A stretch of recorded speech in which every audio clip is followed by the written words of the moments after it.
It is a great pleasure to introduce to you Ari Huhta, and I think he need not much introduction here in Finland. Ari is a professor for applied linguistics at the University of Jyväskylä, where he also directs the Center for Applied Linguistics. It is a very nice place to work. I had the pleasure of being with him for a while ago. And Ari has been in language testing for a long time, and he'll talk a little bit about his where he is positioned in language testing, so I won't introduce much of his work. And I'd rather save the time and hand over to Ari, and we're looking forward to hearing about fairness in assessment. Over to you, Ari.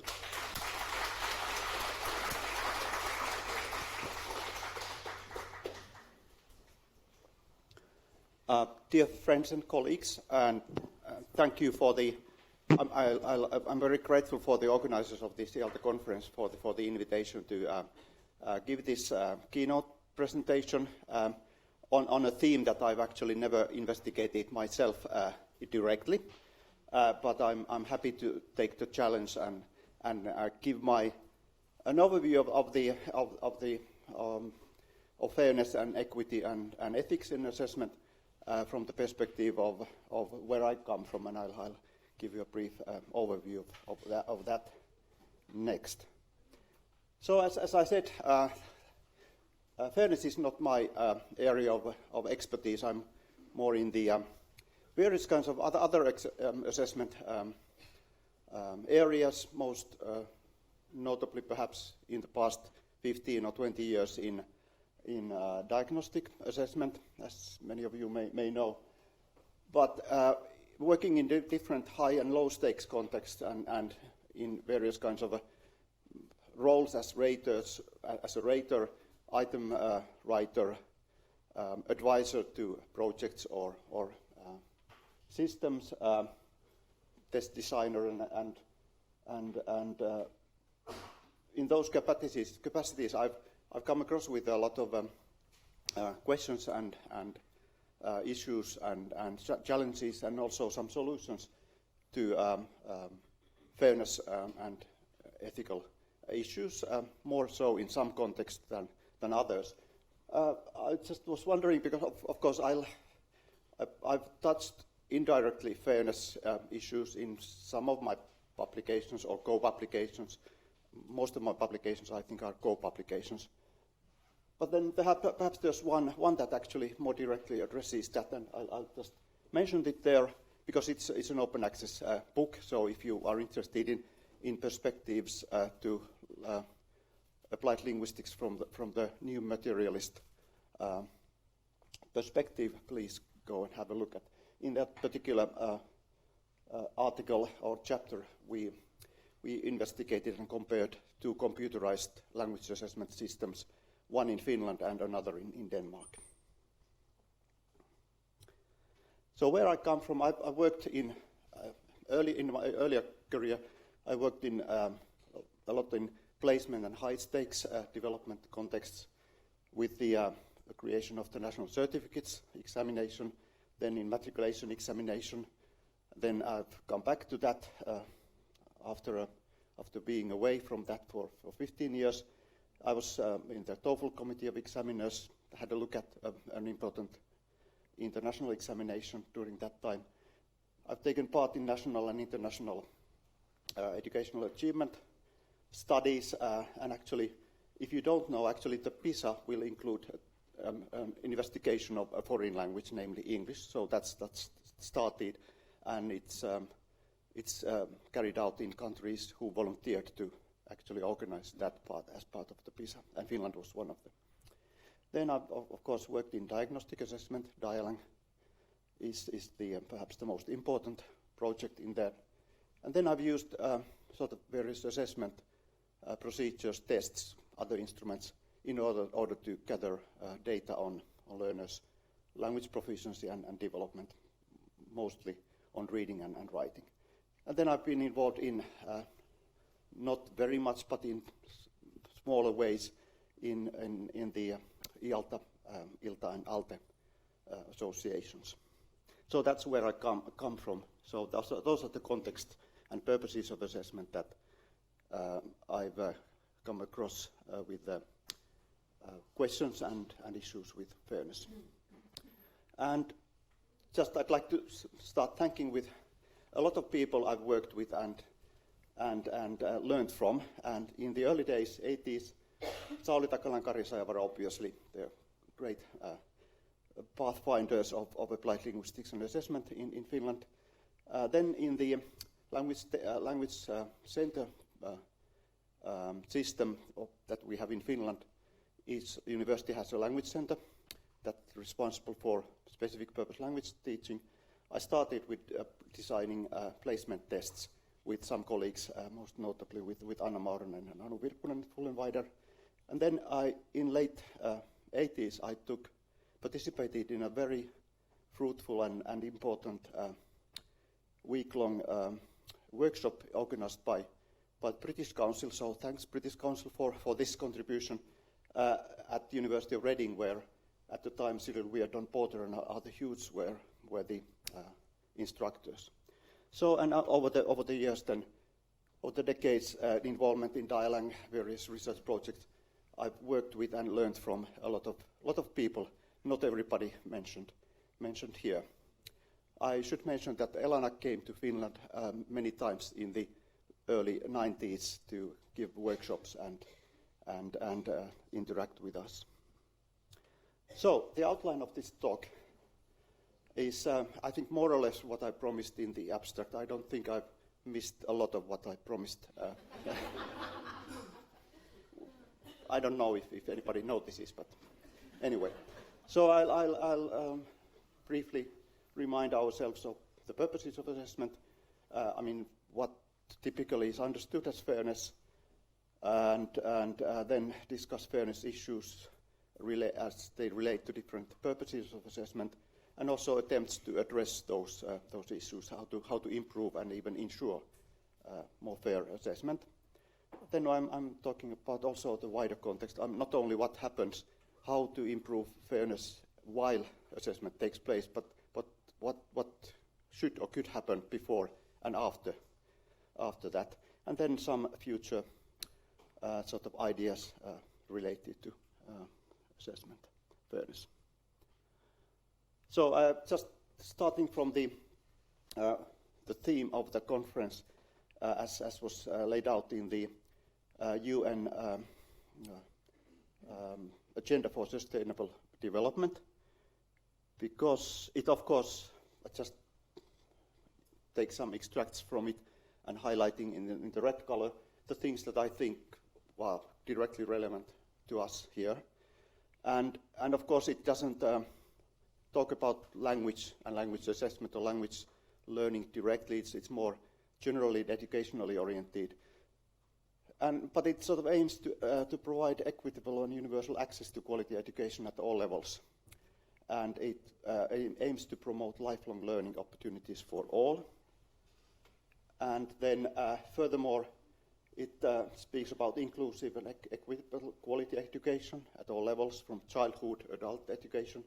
And importantly, it sort of lists the kinds of groups of people that are very relevant for us when we think about who might suffer the most from unfair assessment.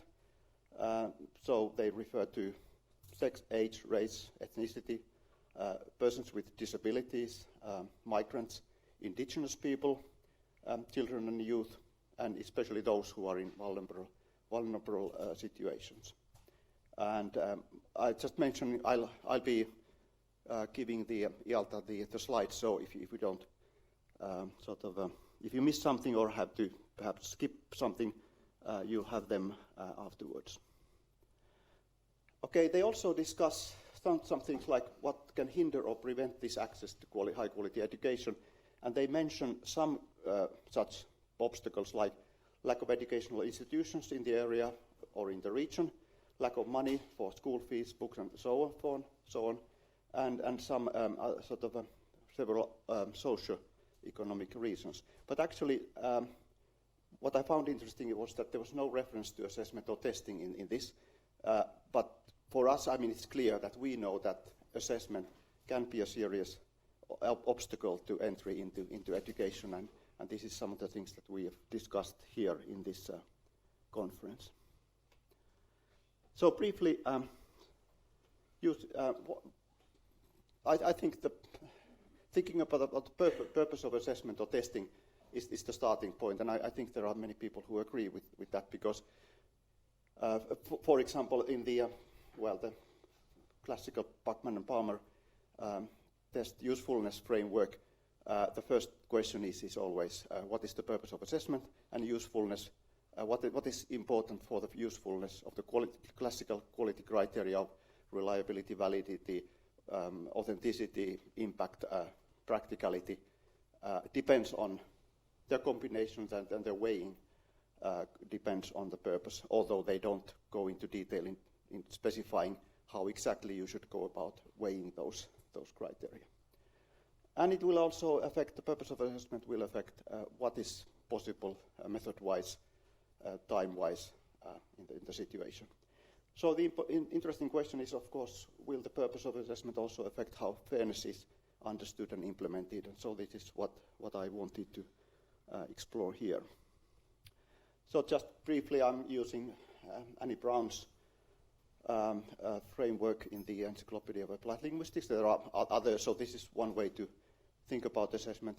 So she divides assessment into assessment of individuals, which is about gatekeeping. Tests like TOEFL, EALTA, and so on are examples of that are used for various important entry or non-entry purposes.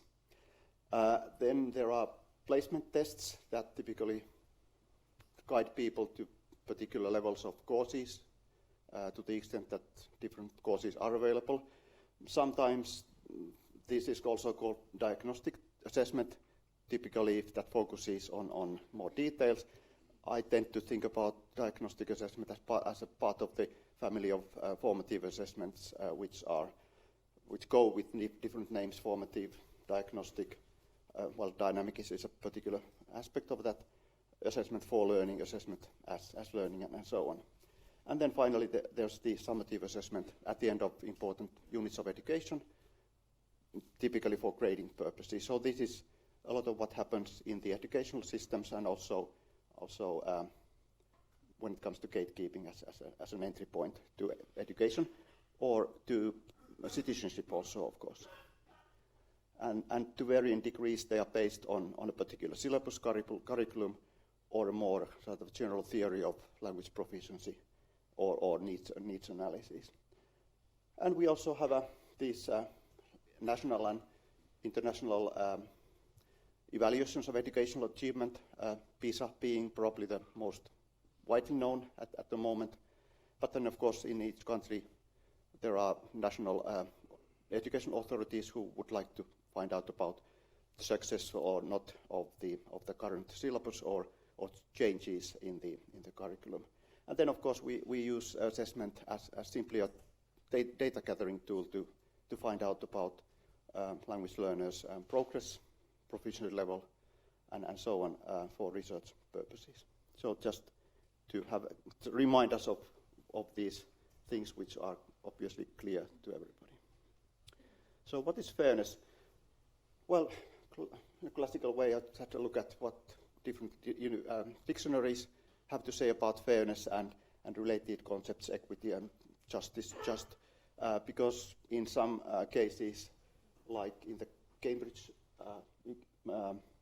dictionary, they actually consider these synonyms. So you can see impartiality, equity, reasonableness, right, being right or just come up in these definitions.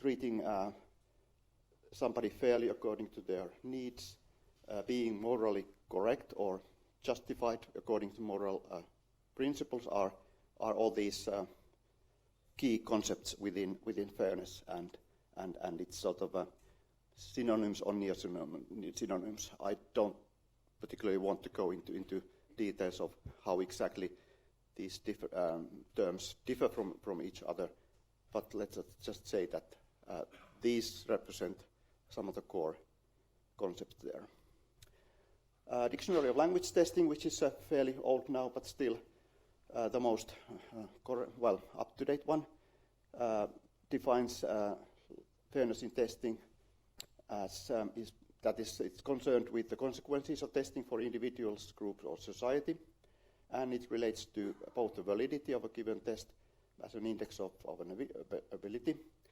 and to the whole testing process insofar as it reflects or contributes to social equity. So it's there. The language assessment and educational and psychological assessment associations have provided a number of professional guidelines about ethical use and fairness, and I just use the International Language Testing Association's Code of Ethics as an example of that. So the first principle is that language testers shall have respect for the humanity and dignity of each of their test takers, and they shall respect all persons' needs, values, and cultures in what they do. And they actually provide a list of groups that should not be discriminated against, which is fairly similar to the United Nations definition that we saw a while ago.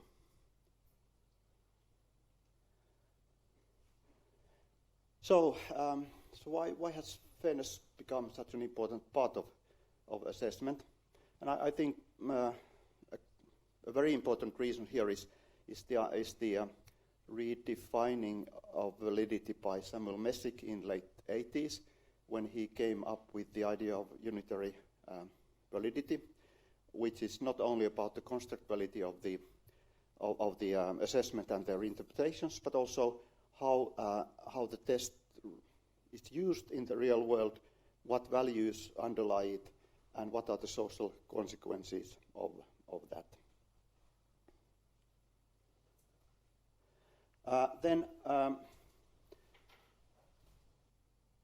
Liz Hamp-Lyons, who sadly passed away last year, she in her dictionary, encyclopedia article from 1997, gives a very useful description of how and where serious attention started to be paid to fairness in language assessment. And there are some individual mentions and references to fairness by, obviously by Bernard Spolsky, who has been a pathfinder in so many other things as well, and Douglas Stevenson, and possibly some others.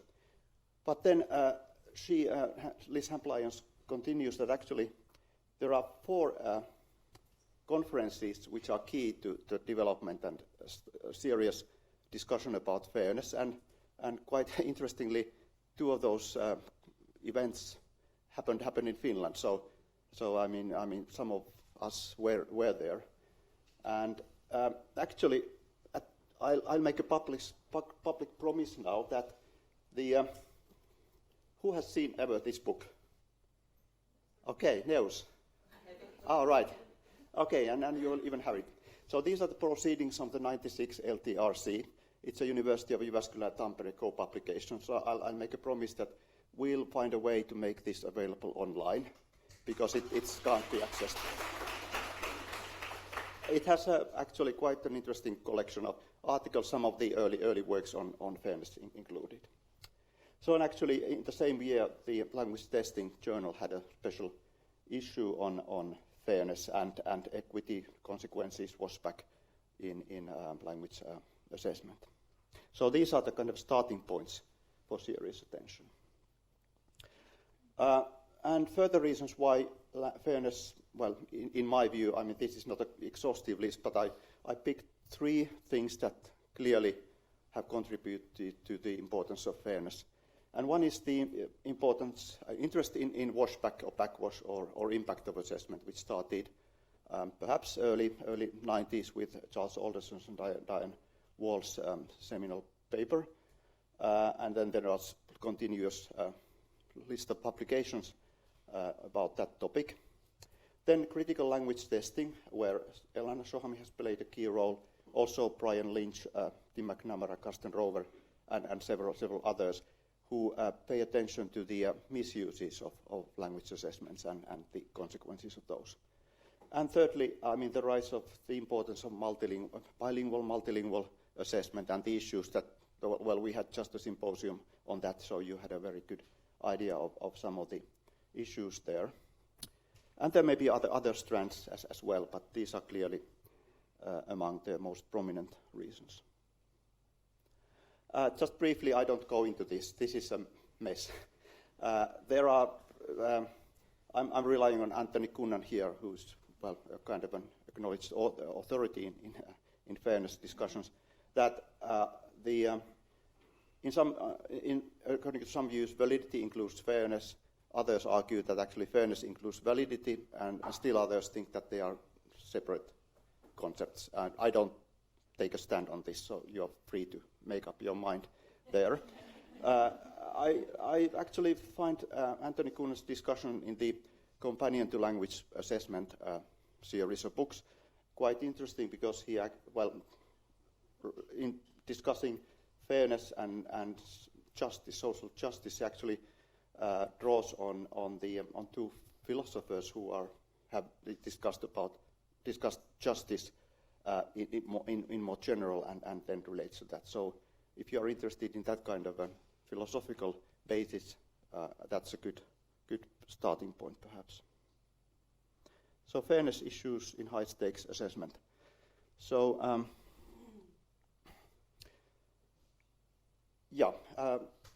this relates to the gatekeeping thing. I mean, I think the gate is a very good metaphor for this, because it either gives you access to some education or to citizenship or some profession, or it doesn't. And of course, you may have more than one attempt at trying to open the gate. I now focus on the migration context, because that is where a lot of debates and discussions take place that bear directly on fairness, equity, and justice. And it's as was mentioned earlier today, it's a very political matter and very contested. And actually 2 days ago, Finland got a new government who have said that they'll actually introduce a knowledge of society test if they keep their promise, and they also want to restrict the number of immigrants to the country. So we'll see what happens in practice, but this is a major change in a way in our local context. And of course, language assessment, as we all know, can be a barrier, and it has been used as a barrier. So actually there are quite some cases where actually it's a closed gate, which there's no intention actually open that. And perhaps the most notorious example is the Australian Commonwealth dictation test, some of which you may be familiar with. Alan Davies here in this book has a very good description of this, and there are other sources, obviously. So the idea in the first half of the 20th century was basically to keep others than whites out of Australia. And so this is clearly a racial exclusion attempt and practice. And actually the official guidelines that Alan Davies quotes here instruct specifically the immigration officers who actually were responsible for administering this dictation test, that before the test is applied, endeavors should be made to ascertain in what language the person is literate, and a passage of not less than 50 words in a European language with which he is not conversant should be selected. So, yeah, if you said that you knew English, you would be given a test in German, for example, or vice versa. So, yeah, I mean, that's a very extreme case. But Alan Davies continues that actually, of course, official policy has changed, but actually what has happened instead in Australia, and I think this applies much more generally, is that there's a new gatekeeping filter, namely a language test that you have to pass. So in the coming back to the European context, actually I'm referring now to the same report that Cecily just talked about, so I'll sort of go over it quite quickly. But this gives kind of a graphical overview of what is required in Europe in about 40 Council of Europe member states for entry, residency and citizenship purposes. And this is from their report. I just have these bar charts here. So you can see that, less than one in 5 countries have no requirements here for language, and I think it's also knowledge of society combined perhaps. But then, at least for the citizenship purposes, close to 80% of the responding countries actually have some language requirement, and it sort of varies depending on the other purpose, other parts of the migration process. For pre-entry, it's typical not to have any requirement, but there are some countries who require some level of a small, kind of a very low level of proficiency. For temporary residency, still about half of the countries, or less than half of the countries, don't have any requirements, but then you see more of the countries requiring some level of proficiency. And then for permanent residency, this goes up slightly, but I mean fairly similar overall picture, that something like half don't require, another half requires something. And when it comes to citizenship, this is the distribution. So interestingly, there are 10 countries who have unspecified requirement. I'm not sure what that might mean, and perhaps Cecily might be able to elaborate on that. But anyway, you can see that there's increasing, and that it ranges from no requirement to B2. So there's a lot of variation there. And what does it tell us? Basically, well, coming back to the point that it is a political thing. There's no consensus on the matter, and so countries and politicians have argued in many different ways about this, and of course requirements have become slightly more common and increased, and I think Cecily mentioned the key reason, the 2015 immigration crisis that has clearly affected this. And then, of course, we know that the knowledge of society test is part of this, but that its contents vary and can be quite interesting, as Barry mentioned. So fairness in lower stakes so this has been a discussion about some issues in migration context and other high stakes contexts. And that is where the discussions about fairness actually focuses on. So in my view, it seems that actually it's probably easier to make formative type of assessments fairer because there's less need of standardization. Obviously, this requires that the teachers and others who are involved in this are aware of the issues and need for fairness, and have also some resources to do so.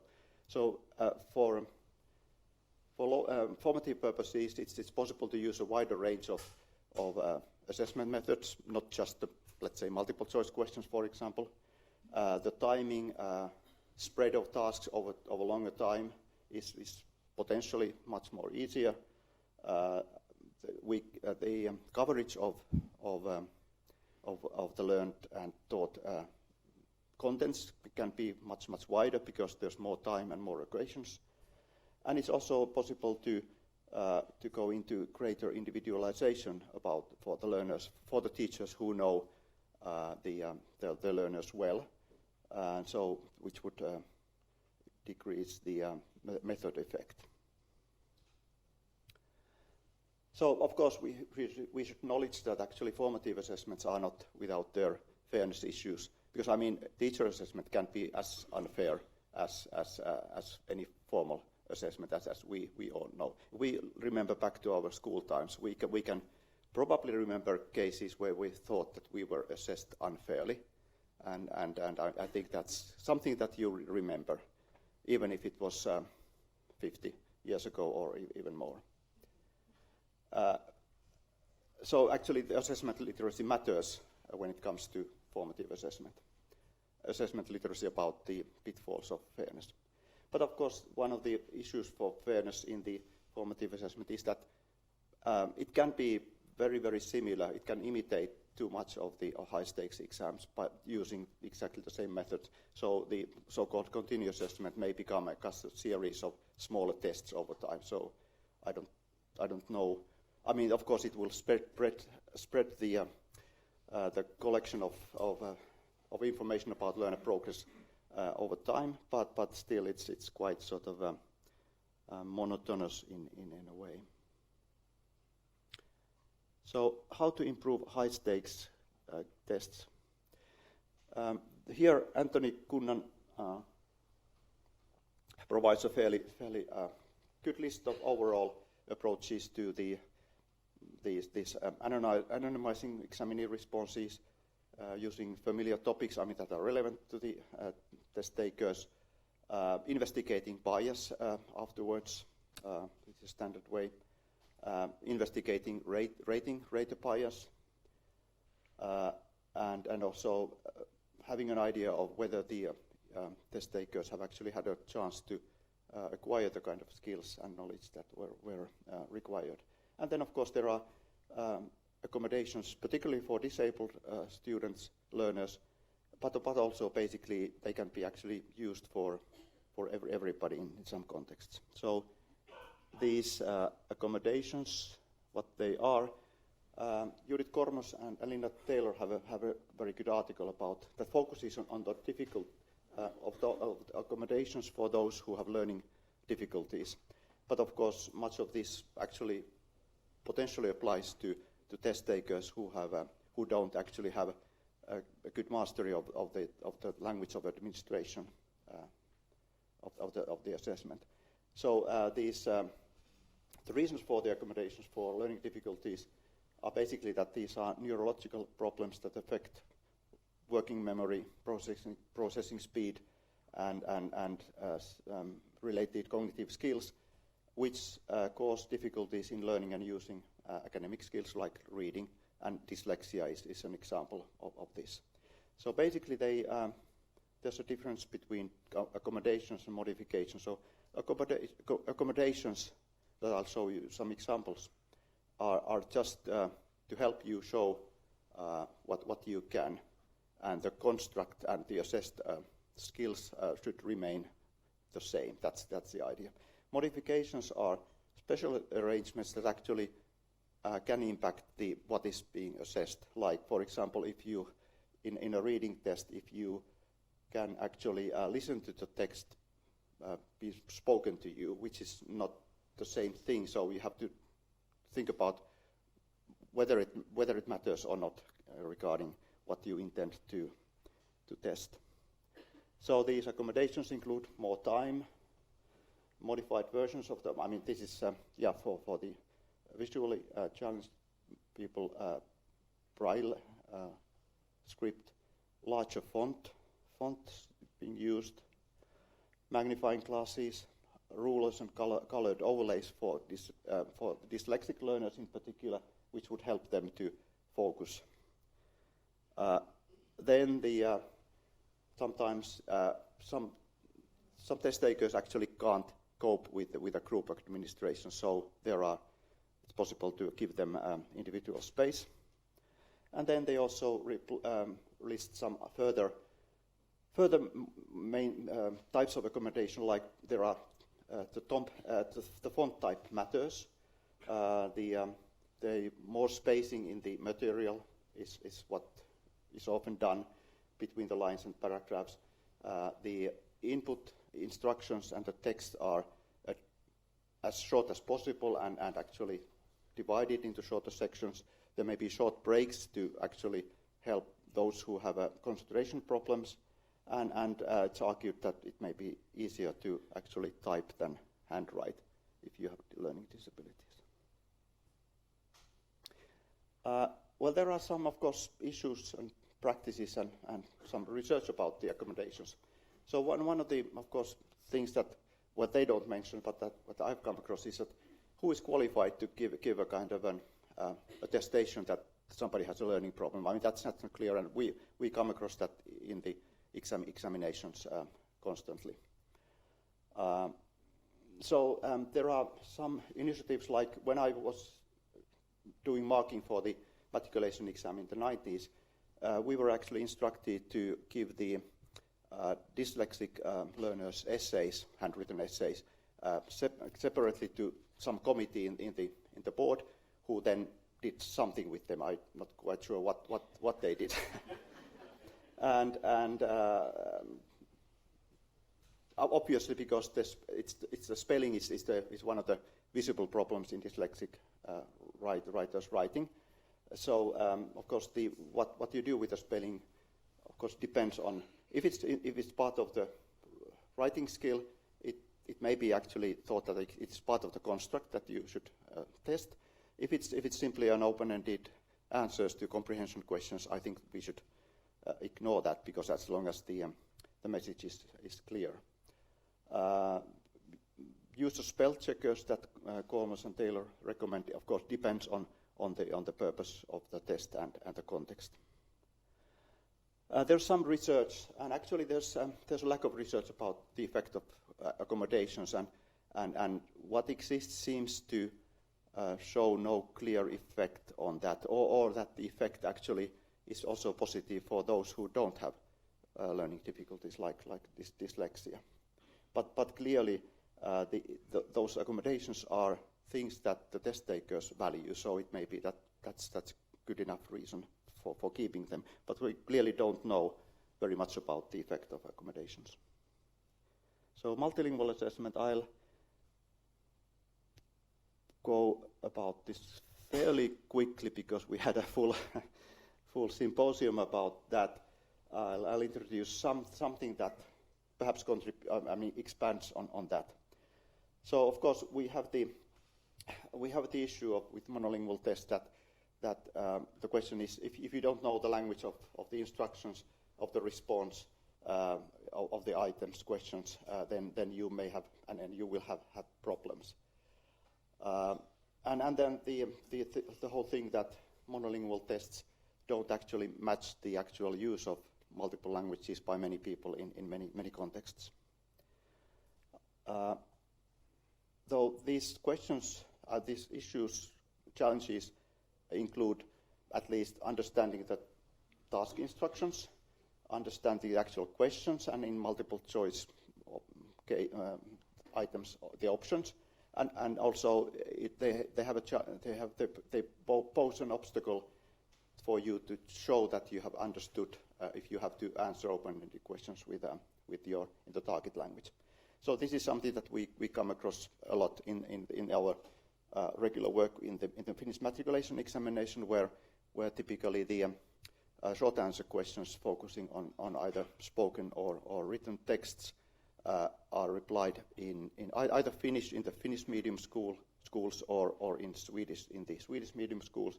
And then when you have a second language learners there, and you can see that they are there. So we are faced with this thing of to what extent is this understandable and conveys the information. Of course, we disregard the spelling errors in the answers.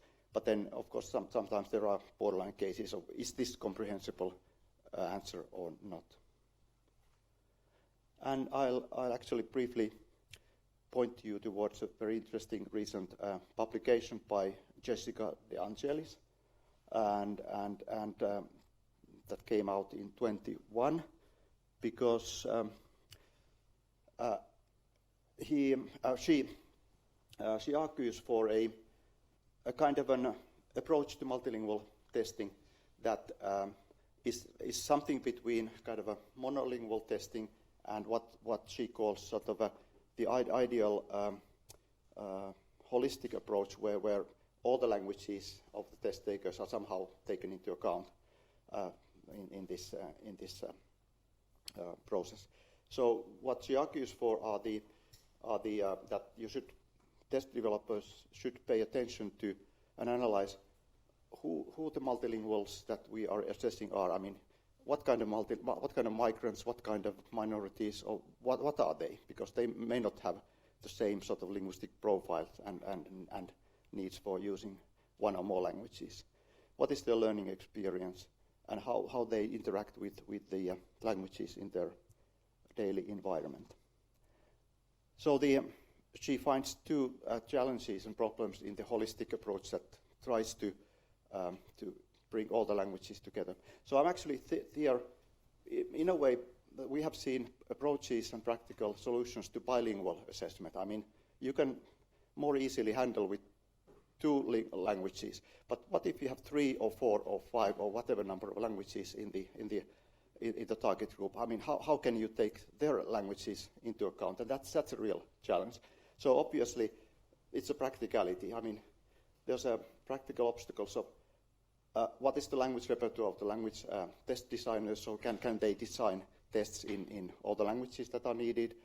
How many languages do the raters, teachers understand and can perhaps provide feedback, and so on. And then there are also the validity questions. I mean, because multilinguals don't all the time use languages multilingually, because they also use one language at a time, depending on the purpose and situation and context.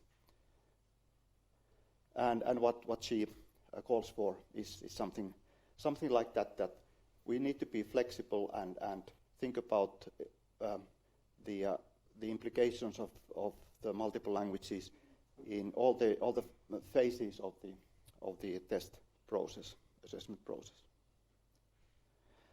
I'd actually like to add to this that the Angelis 2 is actually talking about high-stakes summative or gatekeeping contexts mostly. And when it comes to the assessment purpose regarding formative assessment in particular, I think we can be more flexible with a number of languages. Like, for example, I think using portfolio, learning diaries, self-assessment are obviously something that can address several languages at the same time. And of course, peer assessment. I mean, if you have got 2 or more learners of the same language, if you have 5 different languages in the group, and there are at least 2 speakers of each of them, then you can perhaps apply peer assessment, let's say, for comprehension questions and discussions about comprehension, for example. And there are actually some technological approaches which I'll mention towards the end. There's an interesting example of one of our doctoral students, Saara Laakso, at our university. She's a Finnish as a second language teacher, and she investigates how learners, Finnish as second language learners, actually manage to show their comprehension of Finnish as second language test items. And in her design, the learners listen to existing test items and tasks in Finnish. They actually first described in their first language, Arabic in this case, what they understood of that, and she used in an interpreter in this process. Then they replied to comprehension questions first, to open-ended questions. I mean, they, after sort of explaining in Arabic, then they tried to answer that the question in putting them in Finnish, where they had to answer that in Finnish. And finally, they had a version of that same question, of those same questions that was presented to them in a multiple choice fashion. And the results seem to point out that actually, yes, learners differ quite a lot in how well they can actually show their comprehension. I mean, there are cases when they seem to comprehend the gist of what was said, but they simply can't express that because they have to do it not in their first language, but in another language. Now, there's an example project that we just started. There's the URL for that. tries to bring together dynamic and diagnostic assessment, and it focuses on the upper secondary school Finnish-speaking learners of English development of reading and writing, and it's a combination of online and classroom activities. And then how might this increase fairness of assessment? I mean, this will be probably a new specific topic for us to address in that project. We haven't really thought about, but actually this conference made me think that, okay, we can actually try to find out whether this has an impact on the fairness in some ways. So basically, in the dynamic assessment part in particular, the assessment process is individual and slightly different for everybody. So it takes the individuals into account. And of course, if the individuals happen to be, let's say, one of the minorities, potentially this can happen, and their experience can be taken into account. So in the diagnostic part, we try to find out about the strengths and weaknesses, and in the dynamic part of the process, we try to guide them towards developing their skills in whatever these tasks are testing. So it's a kind of a supportive measure.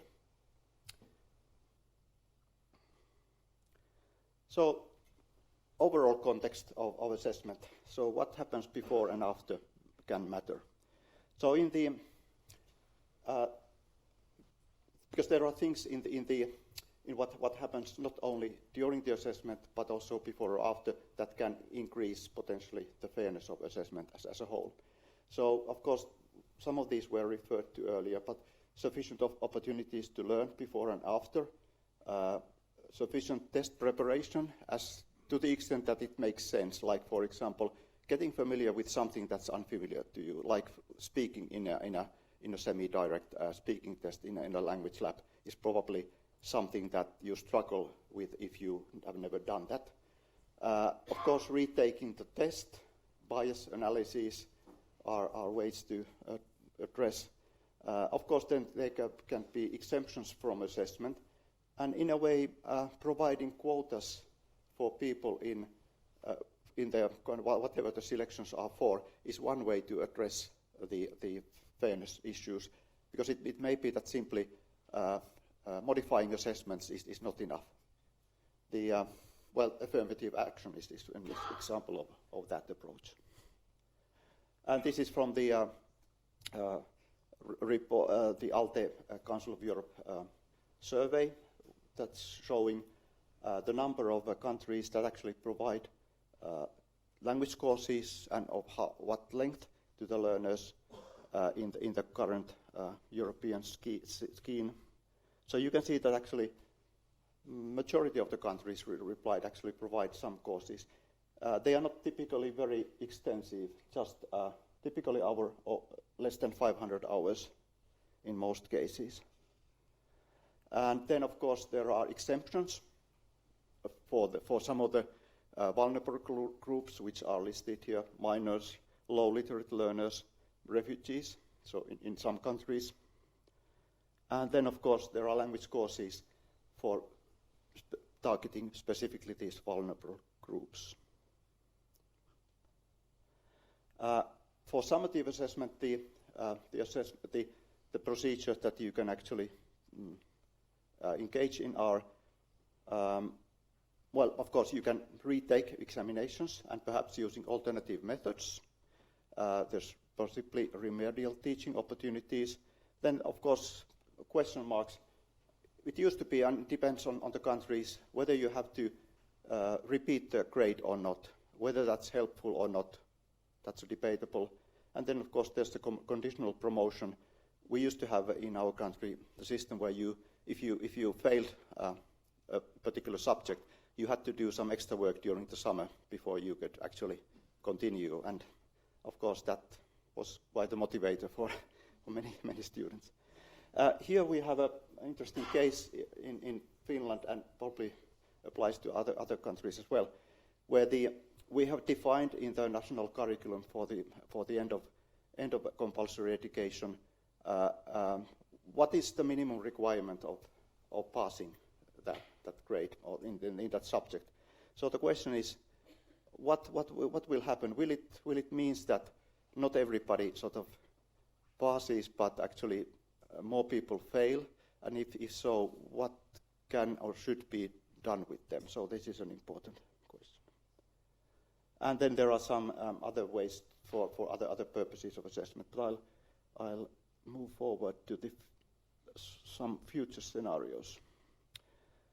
So assessment literacy. Clearly, the question is whose assessment literacy we're talking about. And after listening to the symposium earlier today, I added media and general public here because obviously in many contexts they have an effect. So should we try to, what are the ways to impact? And there was some interesting discussion about that. But basically, a couple of questions arises. How can we go about defining assessment literacy for fairness in particular? Should we try to be more specific? And then, of course, how to address that in, let's say, teacher education and in other contexts.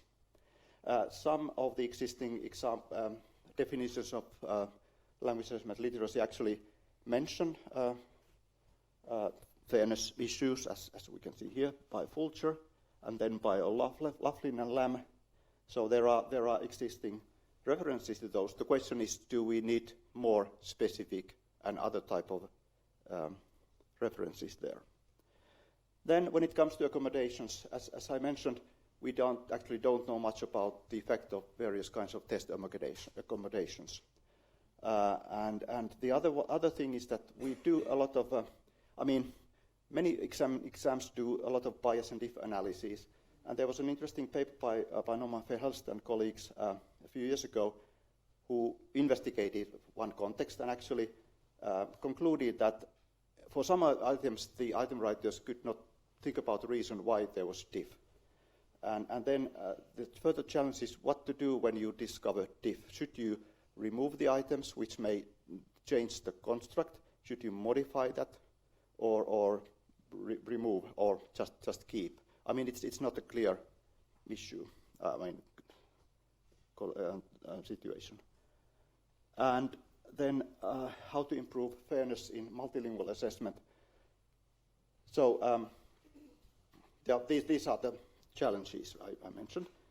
I think when artificial intelligence improves sufficiently, we will have a day at some point where automatic translation becomes good enough to address these points. For example, the system could automatically translate the instructions, at least, and possibly questions.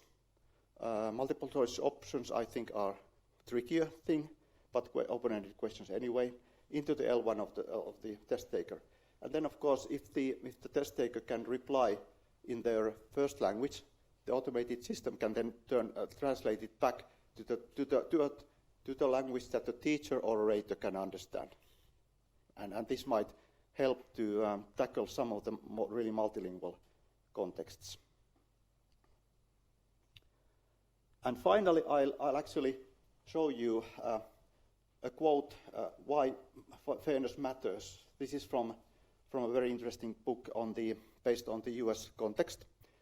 And so this just describes the consequences of unfair assessment.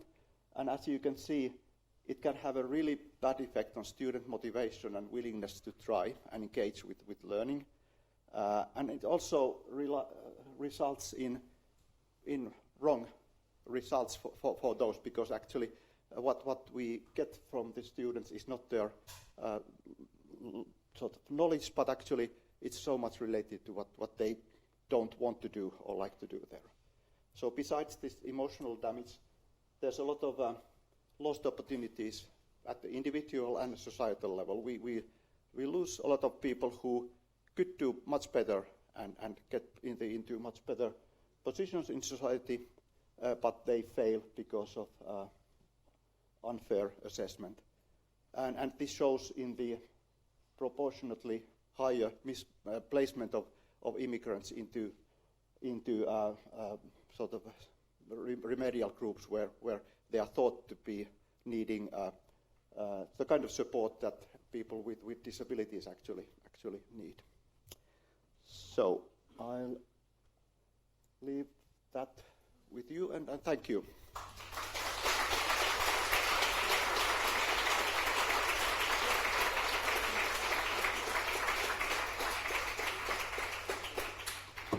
Many thanks, Ari, for these inspiring thoughts. We have time for a couple of questions, comments, feedback.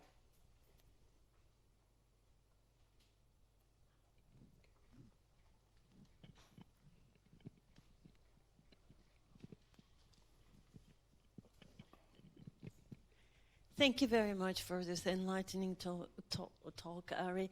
My question is not a question, actually, sharing your frustration. Towards the end of your talk, you mentioned artificial intelligence technologies and translation to help students, learners in their progress. One quite a frustrating case I had was this. I'd like to share it with you and, ask your opinion. This is an MA in TESOL program. BA in TESOL program.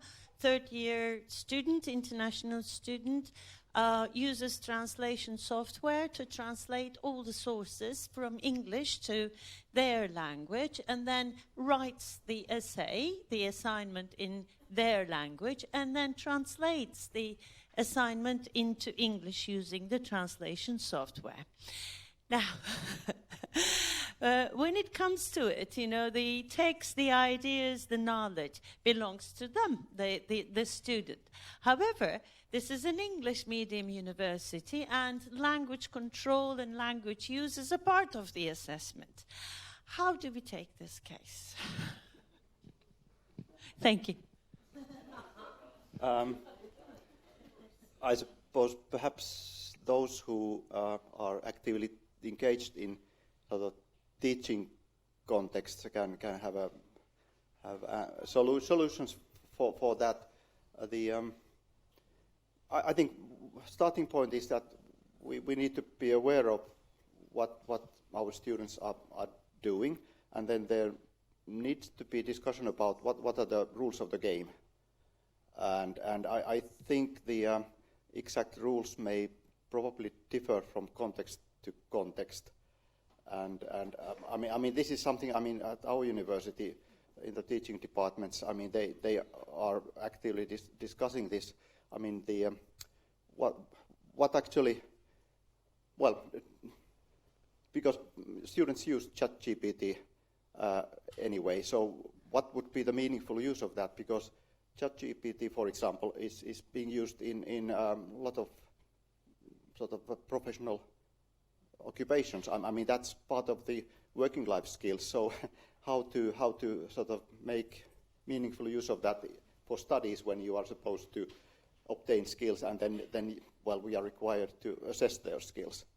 So it's basically the requirement for assessing that is I think the tricky part, knowing what is it, what's their sort of own what's their own individual competence, and is this something that actually is an extension of what they do, and should we actually allow that or not? And this is a question of what kind of are dictionaries and whatever Grammarly allowed in a language test, for example. So this is part of that kind of a complex area. Unfortunately, we are running out of time. Perhaps one very quick one.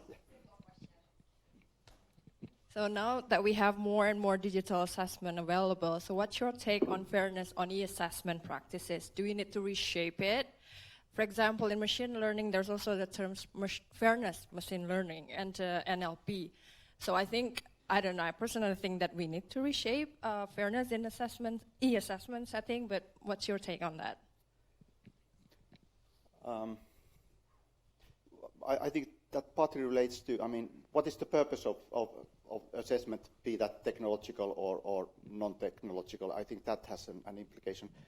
One, I don't know if this addresses your your question properly, but one thing has to do with whether we are using transparent AI or some kind of a black box deep learning systems where we don't know actually how the system comes to a particular solution, or whether we actually know what